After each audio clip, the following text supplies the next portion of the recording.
We next have a great speaker, Brian Walker. He's the Senior Vice President of Strategy for Hybris. Formerly, for those of you who follow Brian, an analyst at Forrester Research, leading commerce technology research. And he's also consulted with many Fortune 500 companies on e-commerce and omni-channel. Brian today is going to look at the key disruptive forces currently impacting B2B e-commerce, and with a touch of the futurologist as well, what we can anticipate in the next decade. Ladies and gentlemen, please welcome Brian Walker. Welcome, sir. Have fun. Good afternoon, everyone. It's great to be here on such a beautiful afternoon in Chicago. When Hybris and the other founding sponsors got together and decided we wanted to put on a conference like this, I don't think we could have hoped for anything better. A great venue, bringing together many B2B e-commerce leaders to talk about what's going on, right? What's going on in the business, what are the challenges, what are the tips, what's the advice, and what's coming next. Which leads me to, whoops, oh, I just stole my own punchline. There we go. Can we back up one? Never mind. Sorry about that. Which leads me to the question of the future of B2B and why I would know what the future is. We've just been listening to all these great speakers and panelists talking about what's going on in the business, the complexity and the challenges. And the reality is there's many possible futures. There's not one possible future for where B2B is going. There we go. We're living in an era of incredible disruption. How we communicate, how we share, how we entertain ourselves, and of course, how we work.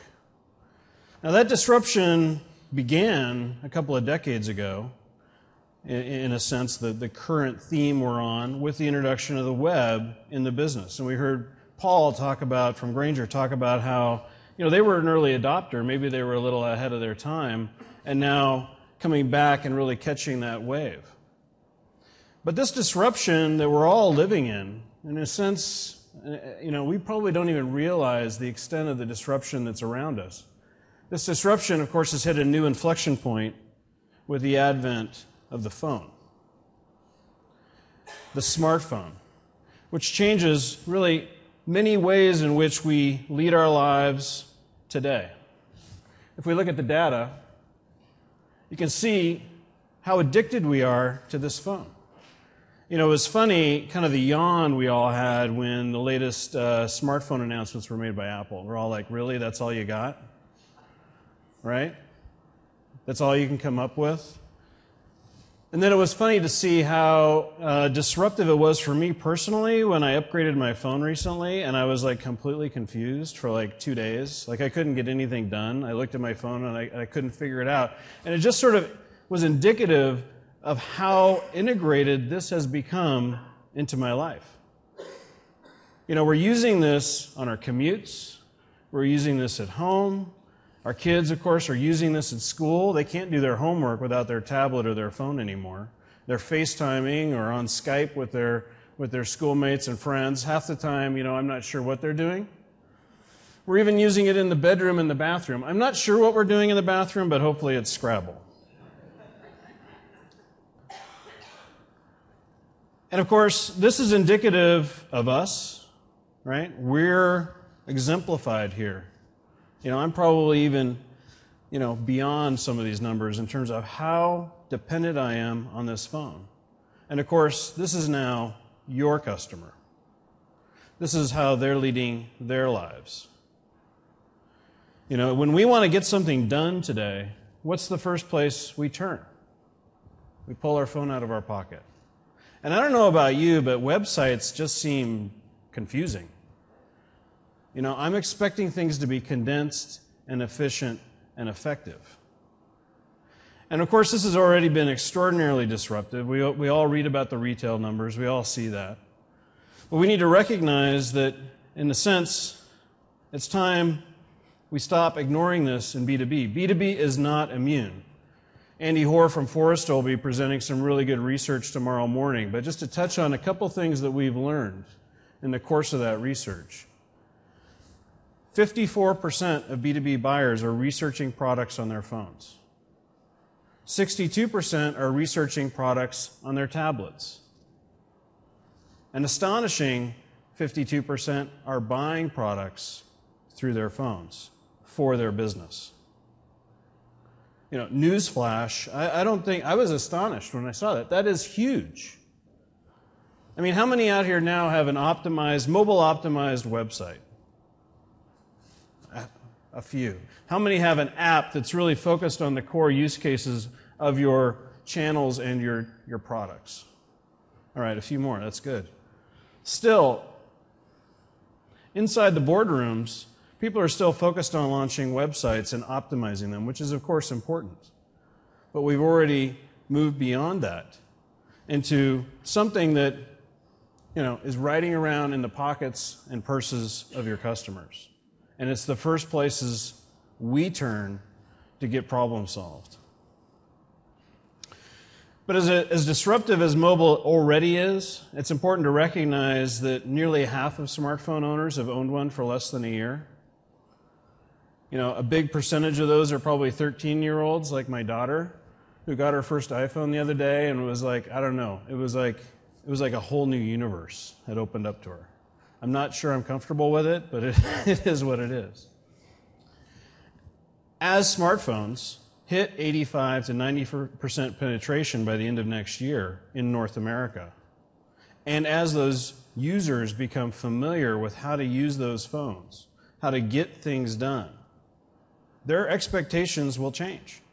And yes, their expectations are being set by B2C sites. But it's not just B2C retail sites, it's how we live our lives now.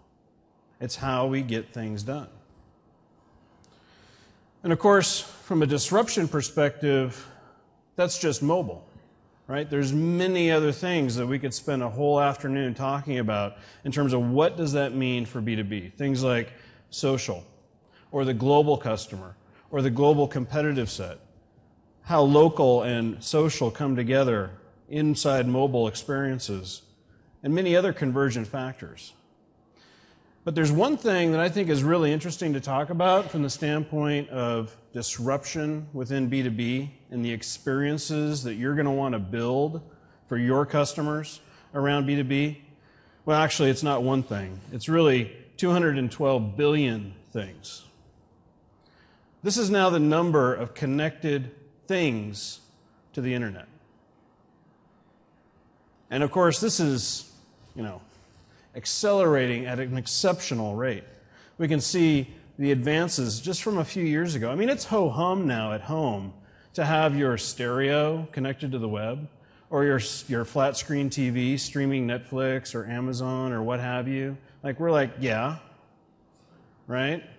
I mean, think about it. 5 years ago, we would have been like, that's amazing. Now, at home, I'm managing my furnace through my phone. I'm also turning the lights on and off.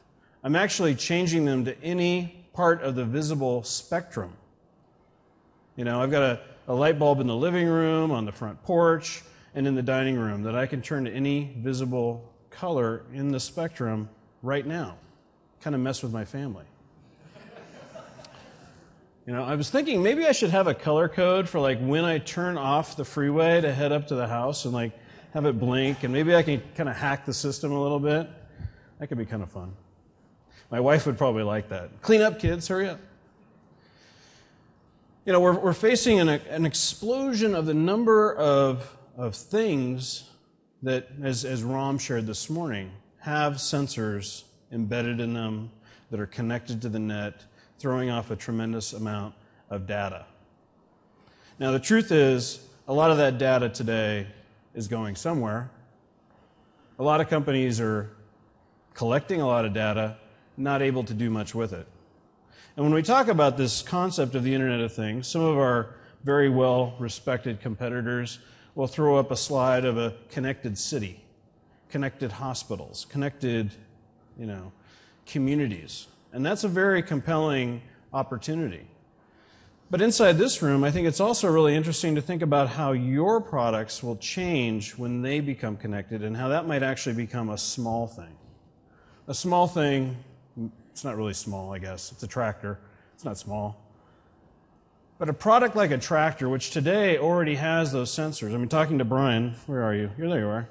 Last night about how their products at Doosan and Bobcat are already collecting a tremendous amount of data. They're already Bluetooth enabled. We are now connecting those to the web using sensors that are very inexpensive and no bigger than my thumbnail. Collecting all kinds of information about the performance of the tractor, how it's being used, how hard it's being used, when it's being maintained, how is it functioning, where is it in the world, of course, and it's connected at all times. What happens when we start connecting that to the field, to people? I love these guys. We throw a few colored cowboy outfits and feathers, and it kind of looks like the Village People to me. Kind of like a modern Village People. This is the new San Francisco. Now, this looks kind of silly and kind of ridiculous, right? And a few years ago, these were the guys who were hacking things that are now turning into stuff like Google Glass.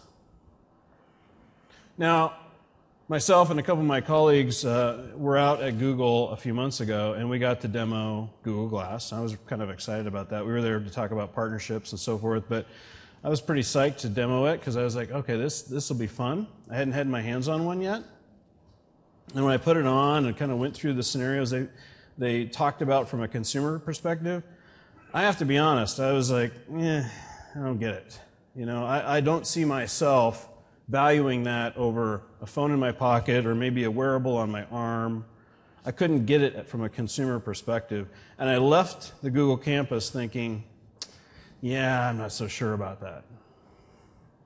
But as I started talking to more and more people, including our customers, about Google Glass, I quickly realized I was wrong about one very important use case, and that's things like the field from the concept of a B2B scenario, where you might have someone servicing a product in the field.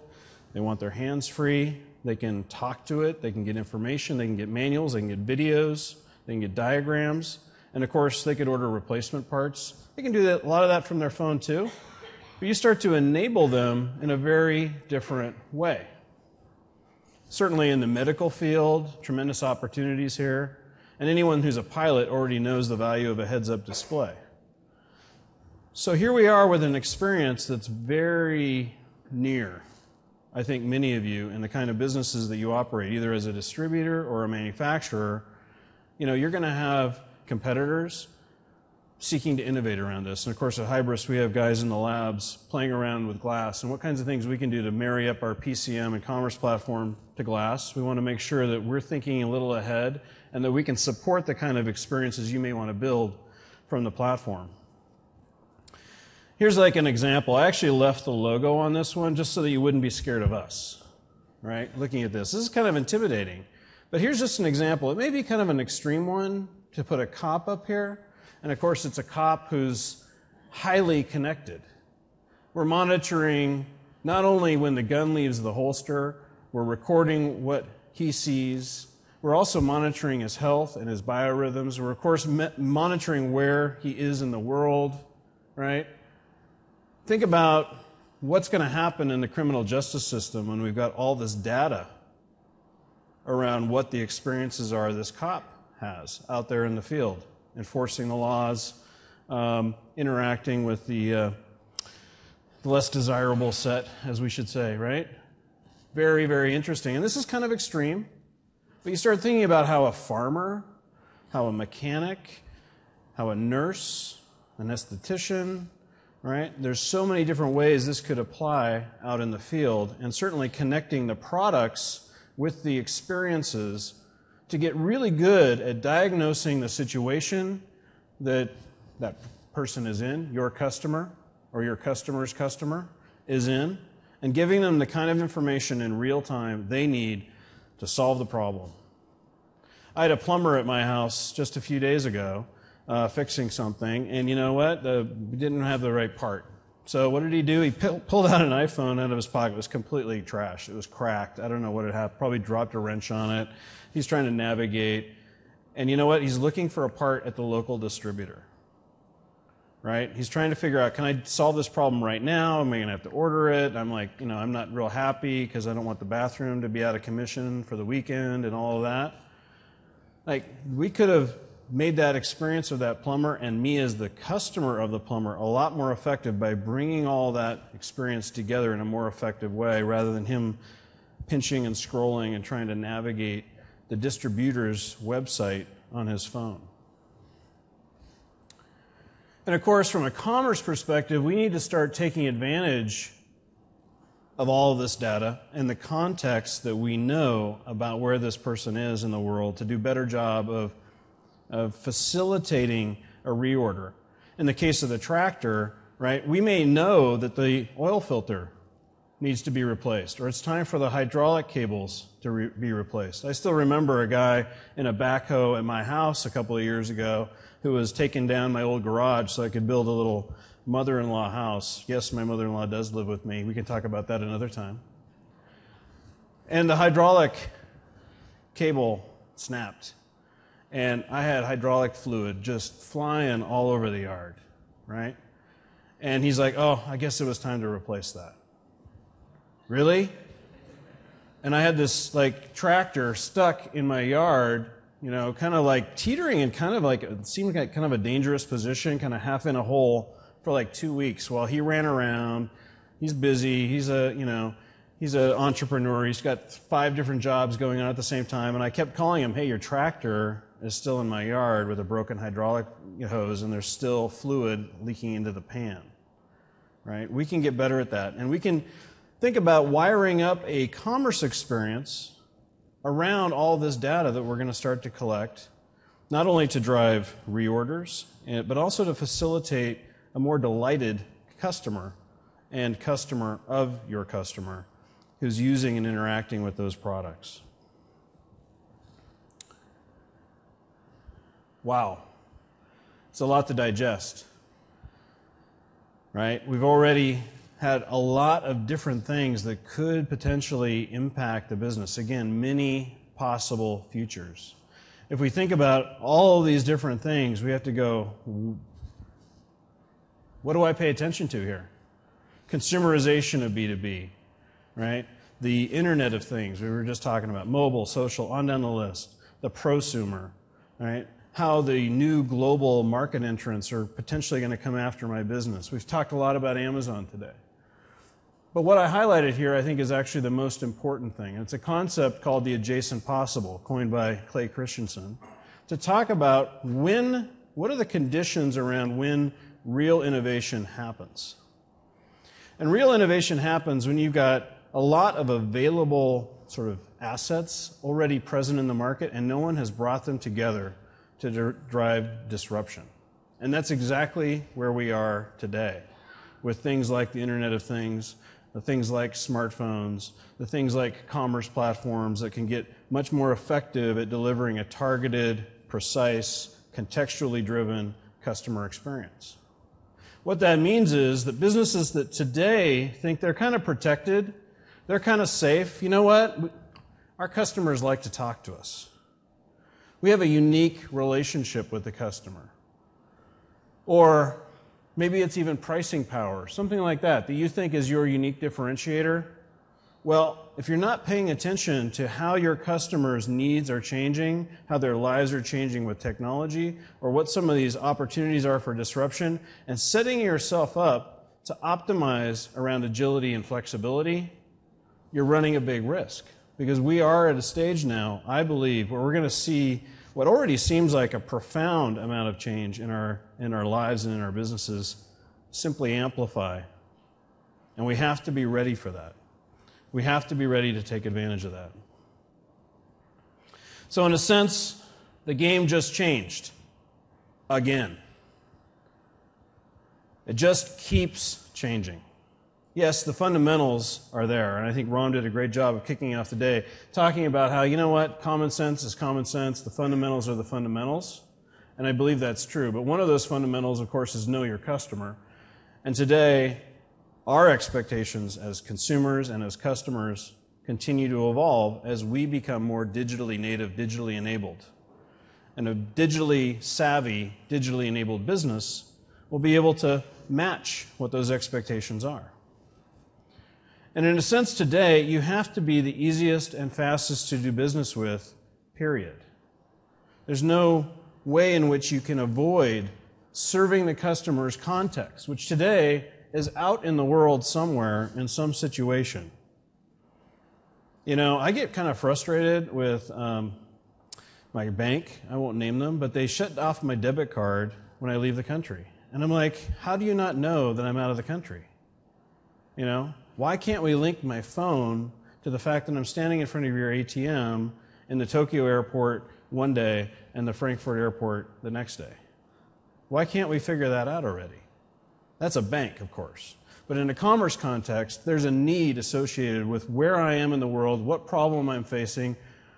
Maybe it's what opportunity I see as a customer. In a consumer context, right, we're bombarded with messages driving demand, trying to incent us to buy a product through glamour, through experience, what have you.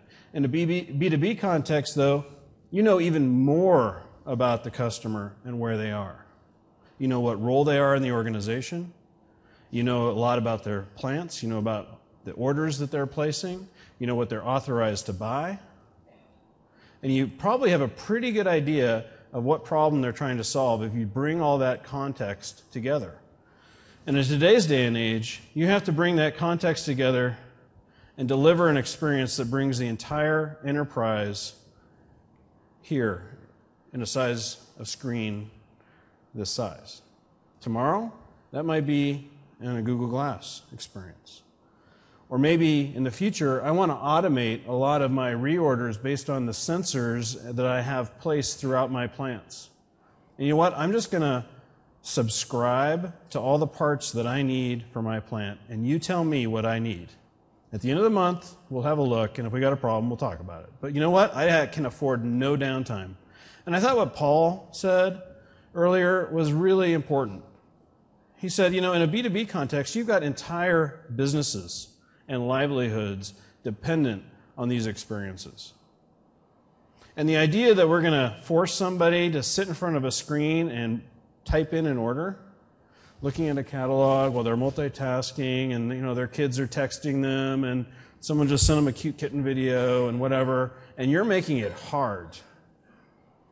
You know, some of the brands that are here, you know, talking to them about the kind of use cases that they have around a B2B commerce site.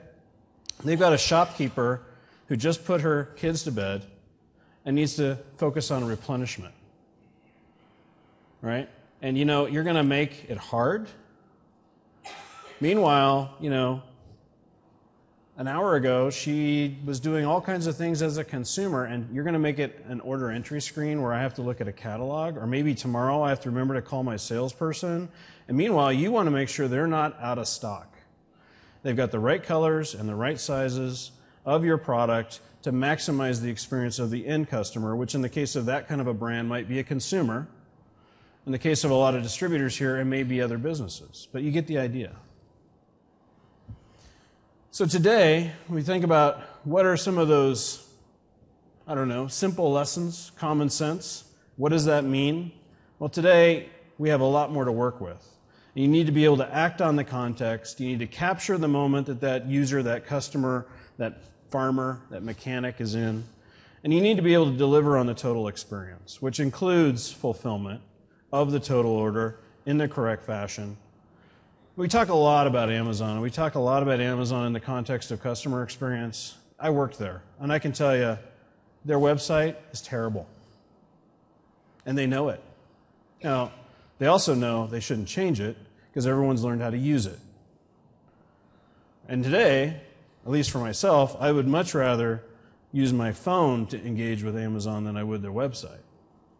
The reason why we talk about Amazon from the context of a great customer experience is their predictability around the order.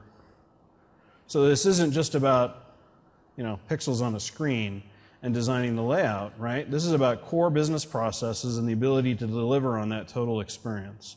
And the last point here is you have to become a habit. Now, in the context of B2B, you're really lucky because you already probably are a habit. And what you're someone said no. Fair enough. B2C businesses would kill to have the kind of built-in relationships you already have, in most cases, with your customer. That's a huge advantage. Don't be lazy about it. Become a habit. Become the easiest and fastest to do business with, the most reliable, the one that can anticipate the problem and satisfy it as fast as possible. And the reason why it's important to become a habit, yes, is because of people like Amazon. Amazon's going to be 26% of the global e-commerce market share by 2016. In the US, if you count their marketplace business, which is about 40% of their business, they're actually higher than this. In Germany, they're about 40% of the e-commerce business. Wow. How did they get there? Well, there's a lot of ways in which they got there. And a lot of us think about Amazon in terms of a competitor. And when I was at Forrester, I used to get all these calls like, what's Forrester going to do to take my business? And I said, newsflash, they don't care about you. They care about your customer. And they're really good at paying attention to that and really good at testing and optimizing around that. I worked there, I worked for Jeff, and he used to get really upset, kind of like he put on a little bit of a show. If someone would bring up Best Buy or Barnes & Noble or whatever, which at that time were our key competitors, he would throw a tantrum in the meeting and say, you guys don't get it. You don't get it. I don't care about them. I care about the customer.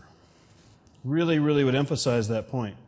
And I threw this slide back in after Ram's talk this morning. I think he did a really great job of laying out sort of the fundamentals around the business model of Amazon.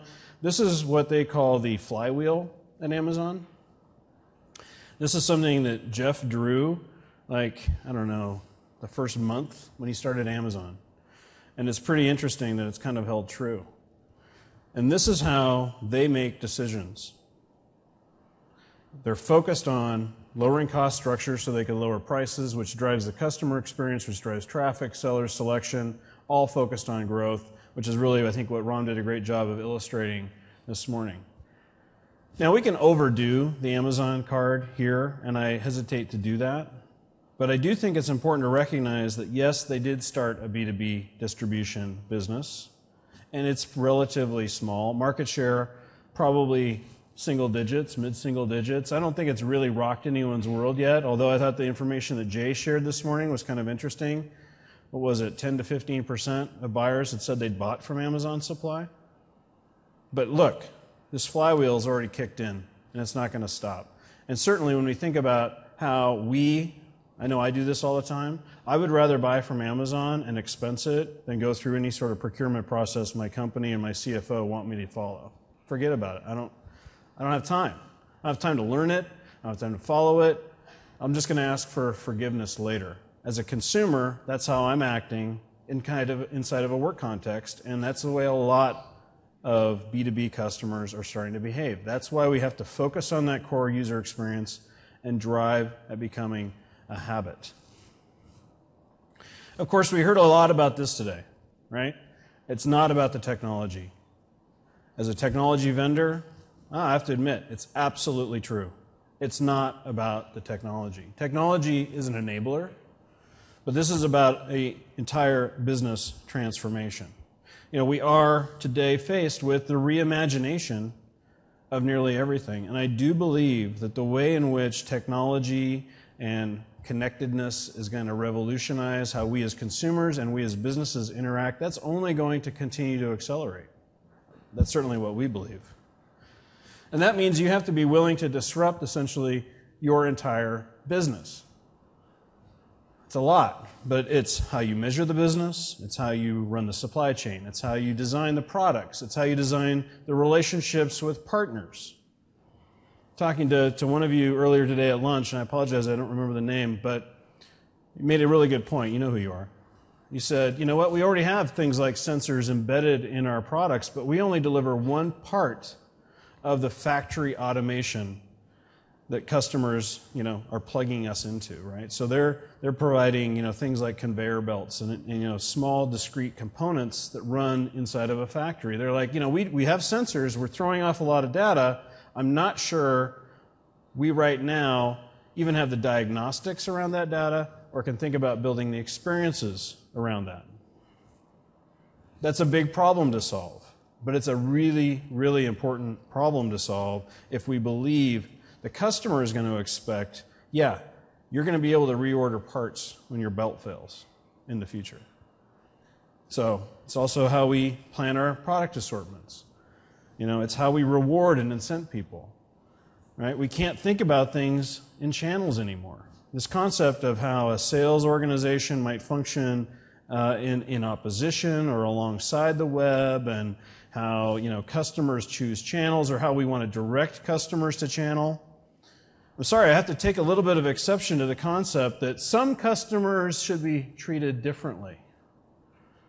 I did some research when I was at Forrester for a large B2B company who had a hypothesis that said customers really don't want to order over $1,000 online. Really? Okay, well, let's study that problem. We actually did a big study across the US and across Europe. You know what we found? The opposite. The large customers, they wanted to order, major purchase orders online through an e-commerce portal.